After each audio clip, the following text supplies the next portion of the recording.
Bonjour à toutes, aujourd'hui je reviens pour une première impression sur la palette Front Cover Metal Plus métallique. C'est ça. Donc cette petite palette s'ouvre comme un coffret. À l'intérieur, on peut découvrir 8 fards censés être mat et 4 fards censés être métalliques. Et également un petit pinceau pour l'application. Donc on va voir ce qu'elle a dans le ventre.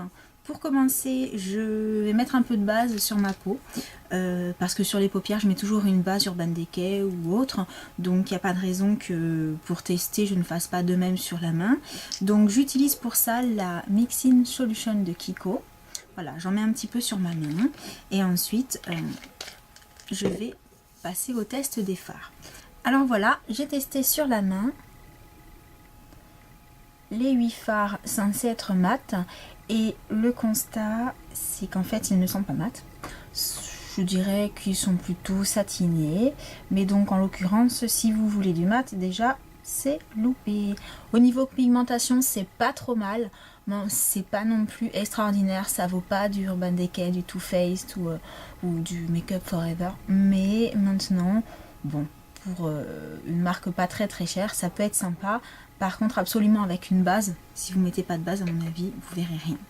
Donc, on va passer à ceux qui sont censés être métalliques, les 4. Donc, par contre, au niveau des métalliques, les petites boîtes comme ça, très bonne pigmentation. Là, vraiment, on a un très joli rendu métallique, effectivement.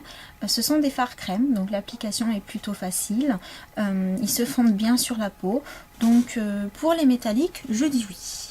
Alors maintenant, ce qu'on va faire, c'est qu'on va essayer de faire un petit make-up avec pour voir ce que ça peut donner. A tout de suite. Pour réaliser ce make-up des yeux, j'ai utilisé les 4 fards métalliques et 5 des fards censés être mat, mais qui en fait sont un petit peu satinés. Voilà le résultat de plus près. Ensuite, la petite touche rouge à lèvres, c'est simplement avec le Lip Butter de Revlon couleur crème brûlée.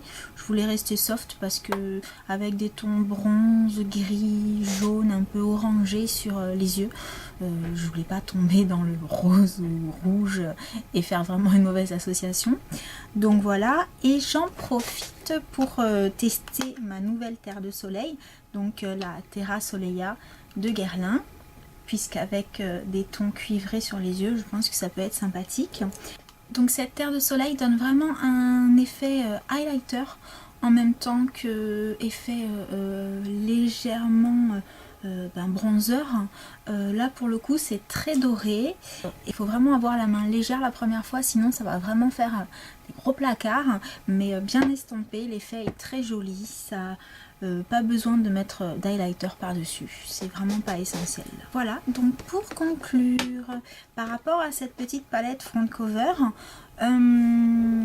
personnellement je n'aurais pas mis 20 € pour l'acheter parce que j'ai déjà beaucoup de palettes. Par contre pour 10 €, je trouve que c'est vraiment la bonne affaire. Les couleurs sont sympas.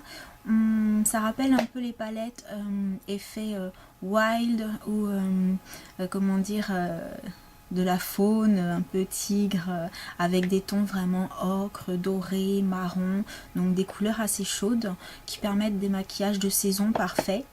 Voilà, donc s'il y en a encore dans votre Sephora, vous pouvez y aller. Par contre, attention, les mats ne sont pas mats. Voilà, j'espère que cette petite revue de la palette vous aura plu et je vous dis à bientôt.